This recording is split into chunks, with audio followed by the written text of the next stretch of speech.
Captain Alexei stepped off the military plane at the British airfield, his boots hitting the tarmac with the same confidence he'd carried through 15 years of service. The cold London air bit at his face, but he barely noticed. He was used to much worse. The freezing winds of the Arctic where he'd trained with his unit, the scorching heat of desert operations, and the tension-filled atmosphere of conflict zones where split-second decisions meant the difference between life and death. His uniform was perfectly pressed, every medal and ribbon in its exact place. The other Russian officers in his group moved with similar precision, but Alexei walked differently. There was something in his step that said he'd seen real action, real combat. His fellow officers respected him for it, and honestly, he'd gotten used to that respect following him wherever he went. The delegation had been briefed about their visit to London. They were here for important defense talks, the kind of high-level meetings that happened between nations even when relationships were complicated. But for Alexei, the most interesting part of the schedule wasn't the meetings in stuffy conference rooms. It was the visit to Buckingham Palace. He'd heard about the famous guards there, the ones in the red coats and tall black hats who stood perfectly still for hours. His colleagues back home had always joked about them. Toy soldiers, they called them, living statues in costumes. Alexei had seen the pictures and videos, and frankly, he didn't understand what all the fuss was about. Where he came from, soldiers moved with purpose. They patrolled, they secured areas, they responded to threats. They didn't stand around looking pretty for tourists. Real military work happened in places where cameras couldn't follow, where the stakes were life and death, not photo opportunities. During the bus ride into central London, Alexei watched the city pass by. Everything seemed so orderly, so peaceful. The people on the streets looked soft, comfortable. Even the police officers they passed didn't carry weapons. It was a world away from the places he'd served, where danger lurked around every corner and weakness could get you killed. His translator, a young British officer assigned to help the delegation, was chatting about the history of the palace and the guards. "The changing of the guard ceremony is quite something to see," the man said enthusiastically. "It's a tradition that goes back centuries. The precision, the timing, it's really quite impressive." Alexei nodded politely, but inside he was thinking about precision under pressure. He remembered a night operation where his unit had to move through enemy territory without making a sound. That was precision. He thought about the times he'd had to make split-second tactical decisions while bullets were flying. That was impressive. Standing still in a fancy uniform while tourists took pictures, that seemed more like theater than military service. The other Russian officers seemed more interested in the cultural aspect of the visit. They talked about the historical significance, the diplomatic importance of showing respect for British traditions. But Alexei found himself wondering what these palace guards would do in a real emergency. Would they know how to adapt? How to think on their feet? He'd served alongside many different types of soldiers over the years. The best ones were the ones who could handle anything, who could switch from following orders to taking initiative in a heartbeat. Flexibility was what kept you alive in his world. Rigid ceremony seemed like the opposite of everything he'd learned about effective military service. As they approached the palace area, Alexei could see crowds of tourists already gathering. Families with children, elderly couples with cameras, groups of friends taking selfies. Everyone seemed excited to see the guards, like they were going to watch some kind of performance. The bus stopped, and as the delegation stepped out, Alexei got his first real look at the palace gates. Even he had to admit it was impressive. The massive building, the ornate metalwork, the sense of history that seemed to hang in the air. But what caught his attention were the two figures standing at attention near the entrance. There they were, the famous Queen's Guards. Red tunics so bright they almost seemed to glow, black bearskin hats that added at least a foot to their height, and rifles held in perfect position. They stood absolutely motionless, their eyes fixed straight ahead, seemingly unaware of the dozens of people pointing cameras at them. Alexei studied them carefully. They were young, probably in their early 20s. Their uniforms were immaculate, not a wrinkle or speck of dust anywhere. Everything about their appearance was perfect, too perfect in his opinion. In real military situations, uniforms got dirty, equipment got worn. Soldiers looked like they'd actually been doing something other than posing. One of the guards had a slight build, the kind of physique that suggested he'd never had to carry a wounded comrade across difficult terrain. The other was taller, but still looked like he'd be more comfortable at a parade than in actual combat. Neither of them seemed to be paying any attention to their surroundings, a basic mistake that would have gotten them in serious trouble in any of the places Alexei had served. As the delegation moved closer to the palace entrance, Alexei found himself becoming more curious about these guards. What would they do if someone actually approached them? Would they maintain their statue-like pose, or would they know how to handle an unexpected situation? He was about to find out, because the more he watched these soldiers standing there like decorations, the more he felt the need to test what British military training actually produced. After all, he thought, someone needed to see if there was any real substance behind all this ceremony. The morning sun was getting brighter as more tourists gathered around the palace gates. Captain Alexei watched as families positioned themselves for the perfect photo, children pointing excitedly at the guards, and tour guides explaining the history in multiple languages. But his attention kept returning to the two motionless figures in red. The guard on the left was shorter, maybe 5'8", with a clean-shaven face that looked almost boyish under the massive bearskin hat. His rifle was held at the exact same angle as his partner's, his feet positioned precisely, his entire body like a perfectly carved statue. The other guard was taller and broader, but equally still. Both of them stared straight ahead as if the crowd of people didn't exist. Alexei had been in enough military situations to know that awareness of your surroundings was everything. These guards seemed to be ignoring everything around them. In his experience, that was either a sign of incredible discipline or dangerous complacency. He was beginning to suspect it was the latter. The rest of his delegation was moving toward the palace entrance for their scheduled tour, but Alexei hung back. Something about these guards bothered him.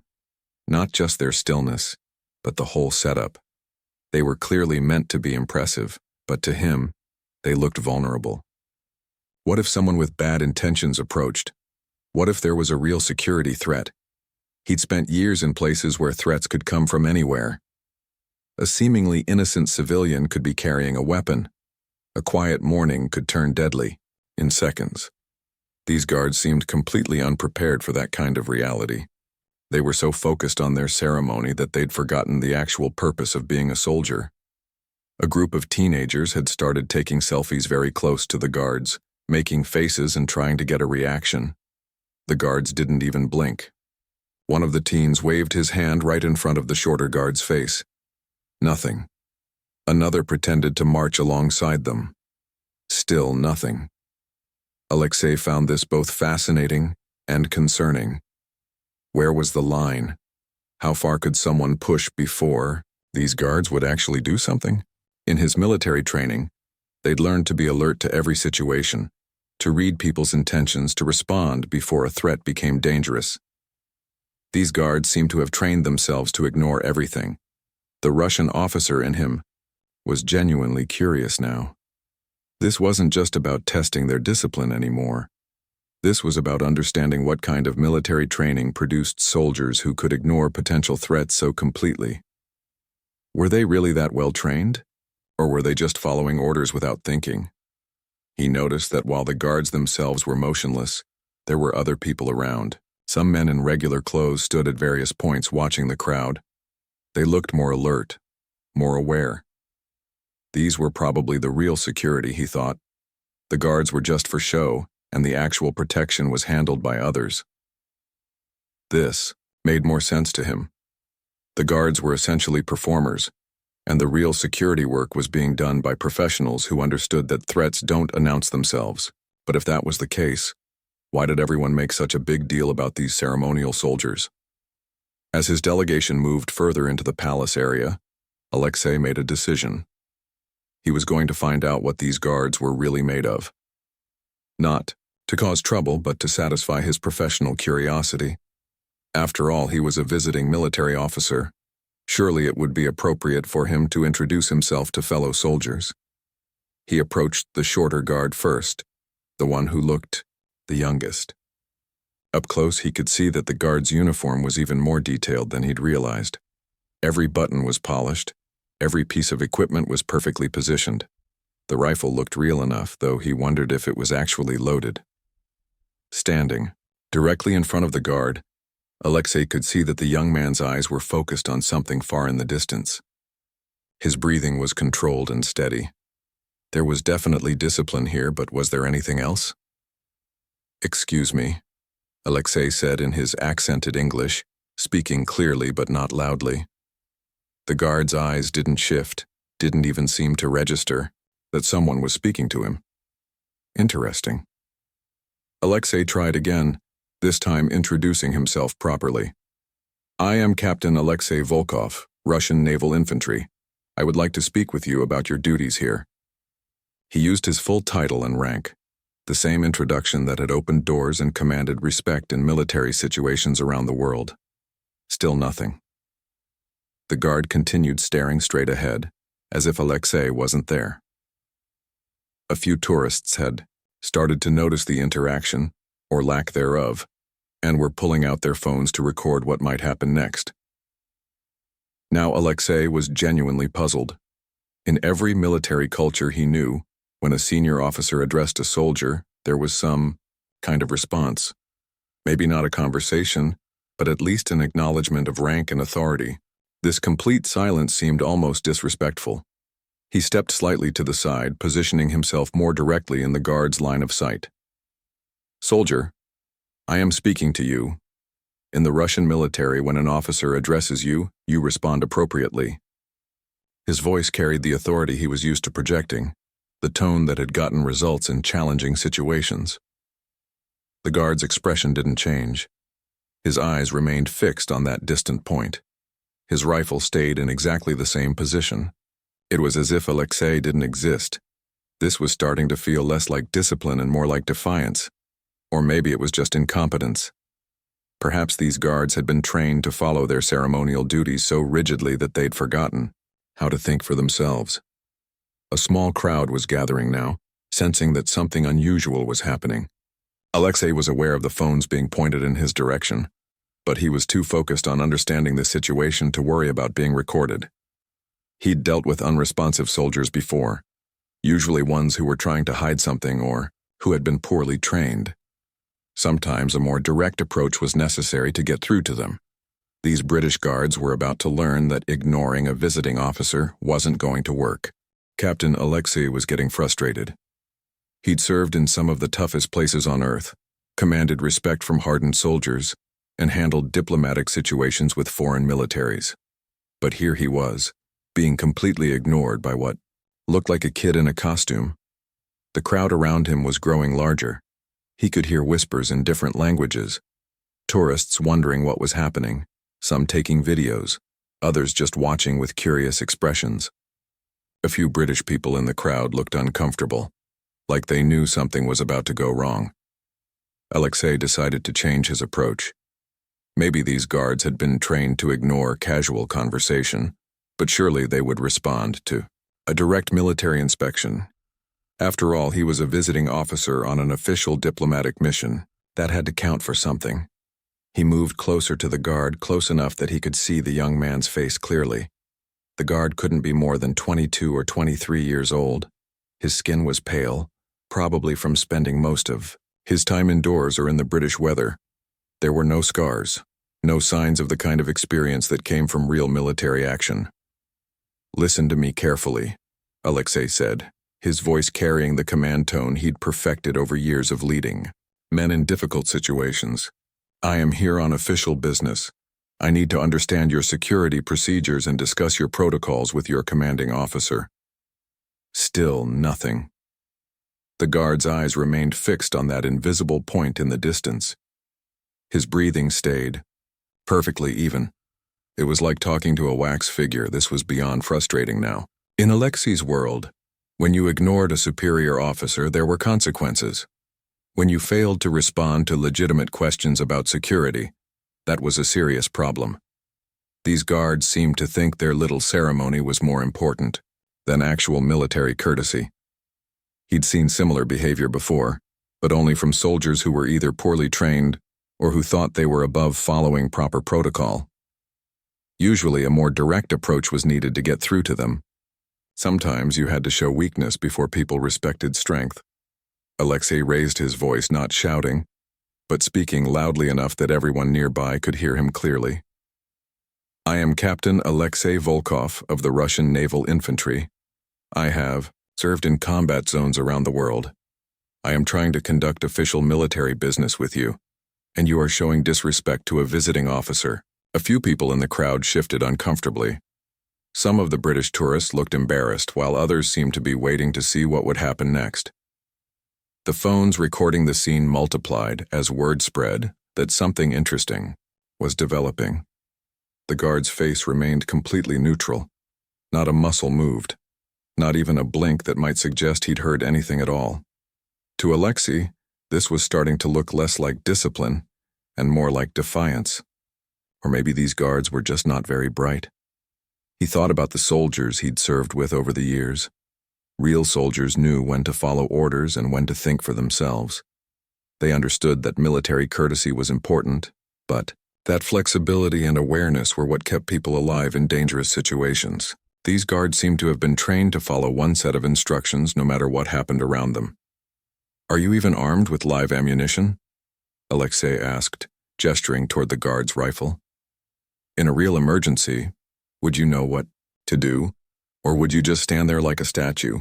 He was genuinely curious about this now. The rifle looked authentic enough, but given how ceremonial everything else seemed to be, he wondered if it was just another prop. And if it was real, did this young guard actually know how to use it effectively? The lack of any response was starting to feel insulting. Alexei had shown these guards more courtesy than they deserved, introducing himself properly, explaining his purpose, even complimenting their discipline. But they were treating him like he didn't exist. In his experience, this kind of behavior usually meant one of two things. Either someone was trying to hide their incompetence, or they'd been given orders that they were following too rigidly to think clearly. Either way, it suggested a lack of proper military judgment. The crowd was getting larger, and Alexei became aware that he was becoming part of the tourist attraction. People were pointing at him, taking pictures, treating this like it was all part of the show. That bothered him more than the guard's silence. He wasn't here to entertain tourists. He was a professional military officer trying to understand how another military operated. The fact that these guards couldn't even acknowledge his presence suggested that British military training might not be as impressive as people claimed. Alexei decided to try one more direct approach. If these guards were going to act like museum pieces, maybe he needed to treat them like equipment that needed inspection. In joint military exercises, officers regularly examined each other's gear and procedures. Surely that was acceptable here. He stepped even closer to the shorter guard and reached toward the rifle, not to grab it or threaten anyone, but to examine it the way he would inspect equipment during a formal military review. If these guards were going to ignore him, at least he could learn something about British military hardware. I would like to examine your weapon, he said clearly, his hand moving toward the rifle's stock. In Russia, we believe that understanding each other's equipment helps build military cooperation between our nations. As his fingers got close to touching the rifle, something changed. It was subtle at first, a slight shift in the guard's posture, a barely noticeable adjustment in his grip. For the first time since Alexei had approached, the young soldier seemed to actually be aware that someone was there. The crowd sensed the change too. The chatter quieted down, and more phones appeared as people realized that the statue was about to come to life. Alexei felt a moment of satisfaction. Finally, he was going to get some kind of response from these ceremonial soldiers. The moment Captain Alexei's hand got within inches of the rifle, everything changed. It was like someone had flipped a switch inside the young guard. The transformation was so sudden and complete that it caught everyone off guard, including Alexei himself. Step back immediately, sir. The guard's voice cut through the morning air like a blade. It wasn't loud, but it carried an authority that made everyone in the crowd freeze. This wasn't the voice of a ceremonial statue anymore. This was the voice of a soldier who meant business. Alexei was so surprised that he actually took a step backward without thinking. After 15 minutes of complete silence, hearing the guard speak was jarring enough. But it was the tone that really caught his attention. There was no hesitation, no uncertainty. Just calm, controlled authority. The guard's eyes had shifted too. Instead of staring at that distant point, they were now focused directly on Alexei. The Russian captain found himself looking into the eyes of someone who was very much alert and very much in control of the situation. These weren't the eyes of a young, inexperienced soldier. These were the eyes of someone who had seen things, done things. "I am on guard duty, in service of Her Majesty the Queen," the guard continued, his voice steady and professional. "I am authorized to use all necessary measures to maintain my post and protect this location. Your rank, sir, gives you no authority here." The crowd had gone completely silent. Even the tourists who couldn't understand English could sense that something significant was happening. Phones were recording from every angle, capturing what was turning into a very different kind of tourist attraction. Alexei felt a mixture of surprise and, if he was honest with himself, a little bit of respect. The guard's response was firm but not disrespectful. He'd acknowledged Alexei's rank while making it clear that it didn't matter in this context. This was actual military bearing, not just ceremony. But Alexei's pride was also stung. He wasn't used to being told that his authority didn't matter, especially not by someone who looked young enough to be his son. In his world, rank meant something, everywhere. A captain was a captain whether you were in Moscow or London or anywhere else. "I am not threatening you," Alexei said, trying to regain control of the situation. "I am conducting official military business, in joint exercises between our countries. Officers examine each other's equipment regularly. This is normal protocol." The guard's expression didn't change. "Sir, this is not a joint exercise. This is a ceremonial post with specific security protocols. You have no authority to examine anything here, and touching my weapon would be considered a serious breach of security." There was something in the way the guard said "serious breach" that made Alexei realize this situation was more complex than he'd thought. The young soldier wasn't just following ceremonial rules. He was following actual security procedures, the kind that had real consequences. Alexei glanced around and noticed something he hadn't seen before. Those men in regular clothes he'd spotted earlier were closer now, and they were all watching him very carefully. They weren't tourists or casual observers. They were security personnel, and they'd been keeping track of this entire interaction. One of them, a man in his 40s wearing a dark suit, had moved to within 20 feet of the scene. He wasn't being obvious about it, but his position was strategic. If this situation escalated, he'd be able to intervene quickly. Alexei recognized the positioning because he'd done similar things himself in protective details. The guard continued speaking, and Alexei realized that what he'd mistaken for ceremony was actually a very sophisticated security system. "Sir, I must ask you to step back beyond the designated line and rejoin your delegation. Any further attempt to approach my post or touch my equipment will be treated as a security threat." The words were polite, but the message was clear. This wasn't a suggestion. It was a warning, delivered by someone who was prepared to back it. Alexei looked at the guard's rifle again and suddenly understood something important. The weapon wasn't just for show. The way the guard held it, the ease with which he adjusted his grip when Alexei had approached, these were the movements of someone who knew exactly how to use that rifle if necessary. "Are you threatening me?" Alexei asked, though he already knew the answer wasn't yes. The guard wasn't threatening anyone, he was simply explaining the rules and the consequences of breaking them. "No, sir. I am not threatening you. I am informing you of the security protocols in place at this location. You are welcome to observe the ceremony from the appropriate distance, but you cannot interfere with my duties or touch my equipment." The guard's partner, who had remained silent throughout the entire interaction, shifted slightly. It was a small movement, but Alexei caught it. The second guard was ready to support his colleague if needed. These weren't two isolated soldiers following rigid ceremony. They were a team, working together, aware of each other and the situation around them. This was when Alexei began to understand that he had seriously misjudged what he was dealing with. These guards weren't ceremonial decorations or inexperienced kids playing soldier. They were professional military personnel doing a real job with real responsibilities. But before he could fully process this realization, he noticed someone else approaching from his peripheral vision. A British officer in uniform was walking toward them with the measured pace of someone who was completely in control of the situation. The crowd sensed this new development and turned their attention to the approaching figure. Whatever was about to happen next, it was clear that someone with actual authority was about to join the conversation.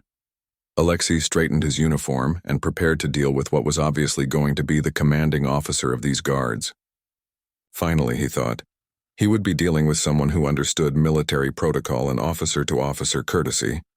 He had no idea how wrong he was about to be proven once again. The British officer approaching them looked like he'd stepped out of a military handbook. His uniform was immaculate, his bearing confident but not arrogant, and he moved with the kind of calm authority that only came from years of experience dealing with difficult situations. Captain Alexei straightened up, expecting to finally have a conversation between equals. "Good morning, Captain," the British officer said as he came within speaking distance. His accent was crisp and educated, the kind that suggested good breeding and expensive schools. "I am Major Thompson, commanding officer of this guard detail. I understand there's been some confusion about our procedures here." Alexei felt a moment of relief. Finally, someone who understood military courtesy and protocol. Someone who would recognize his rank and treat him with appropriate respect. "Major Thompson, thank you for intervening. I am Captain Alexei Volkov, Prussian Naval Infantry.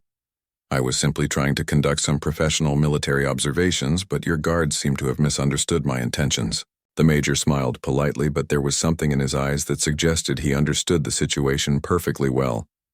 "I see. And what sort of observations were you hoping to make, Captain?" "I wanted to examine your security procedures, discuss tactical positioning with your men, perhaps look at your equipment. In joint military exercises, this kind of professional exchange is quite normal." Alexei was confident that officer to officer this would be resolved quickly and diplomatically. "Major," Thompson nodded thoughtfully, "I appreciate your professional curiosity, Captain. However, I think there may be some misunderstandings about what you're observing here today." His tone remained polite, but there was an edge to it that made Alexei pay closer attention. "These guards you've been attempting to interact with are not ceremonial soldiers, Captain. They are active duty infantry from some of Britain's finest regiments. The young man you were speaking with earlier has completed 3 tours of duty in Afghanistan. His partner served in Iraq and later in counter-terrorism operations in Northern Ireland." Alexei felt his first real moment of doubt. The major continued speaking in that same calm, measured tone, but his words were hitting like hammer blows. "The discipline you've observed isn't ceremony for its own sake, Captain. It's the result of training that produces soldiers capable of maintaining their posts under any circumstances. These men have stood guard in hostile territory, where a moment's distraction could mean death. Standing still while tourists take pictures is considerably easier than standing watch in a forward operating base." The crowd around them was listening intently now. Many of them seemed to understand that they were witnessing something more than just a tourist incident. This was turning into an education, delivered with British politeness but unmistakable firmness. "As for their equipment," Major Thompson continued, "those rifles are fully functional SA-80s, loaded with live ammunition. These guards are authorized to use lethal force if necessary, to protect this location and the people in it. The fact that they choose to maintain ceremonial discipline rather than respond to provocation is a sign of their professionalism, not their weakness." Alexei was beginning to feel genuinely uncomfortable now. Everything he'd assumed about these guards was being systematically dismantled by this soft-spoken British officer who never once raised his voice or lost his diplomatic tone. "I think there may also be some confusion about authority, Captain," the major said, and now his voice carried just a hint of steel beneath the politeness. "While I have great respect for your service and your rank, you have no command authority over British soldiers on British soil. These men answer to me, and I answer to the crown. Your rank, impressive as it may be in your own military, grants you no special privileges here." The words were delivered so politely that it took Alexei a moment to realize he'd just been told, in the most diplomatic way possible, that his authority meant nothing here. It was like being slapped with a silk glove. Furthermore, Major Thompson continued, "Attempting to touch a guard's weapon without permission is considered a serious security breach. In different circumstances, or if you had been perceived as a genuine threat, the response might have been considerably more forceful than a polite request to step back." Alexei glanced back at the guard he'd been confronting earlier. The young soldier was still at attention, still professional, but there was something in his posture that suggested he'd been ready for whatever might have happened. This wasn't a kid playing dress-up. This was a trained soldier who'd been prepared to do his job, whatever that required. "I must also point out," the major added, "that this entire incident has been observed by our security personnel and recorded by numerous witnesses. While I'm sure your intentions were purely professional, the optics of a foreign military officer attempting to forcibly examine British security procedures could be quite problematic from a diplomatic standpoint." That hit home. Alexei suddenly realized that his behavior could be seen as more than just cultural misunderstanding. In the wrong light, it could look like intelligence gathering or even a security probe. His own government wouldn't be pleased if this incident created diplomatic problems.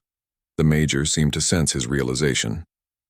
"However, I prefer to assume that this was simply a case of different military traditions creating misunderstanding. Perhaps we can arrange a proper tour of our facilities at a more appropriate time, through the proper diplomatic channels." It was a face-saving offer, delivered with perfect British diplomacy. Alexei could accept it and walk away with his dignity mostly intact, or he could continue pushing and risk turning this into a genuine international incident. Looking around at the crowd, the cameras, the security personnel, and the two guards, who had proven to be far more than he'd bargained for, Captain Alexei made the smart choice. "Major Thompson, I apologize for any misunderstanding. You are quite right about proper diplomatic channels. I would be very interested in a formal exchange at the appropriate time." His own pride stung, but his professional judgment told him this was the right move. The major smiled, and for the first time it seemed genuinely warm. "Excellent, Captain. I think we understand each other perfectly now." As Alexei rejoined his delegation, he couldn't help but glance back at the guards, one more time. They had returned to their ceremonial stillness, but he would never again mistake that stillness for weakness. He'd learned something important about the difference between ceremony and capability, and about the kind of quiet strength that didn't need to prove itself with loud displays. The tourists resumed their picture-taking, unaware that they'd just witnessed a masterclass in military diplomacy and professional respect. But Captain Alexei would remember this lesson for the rest of his career.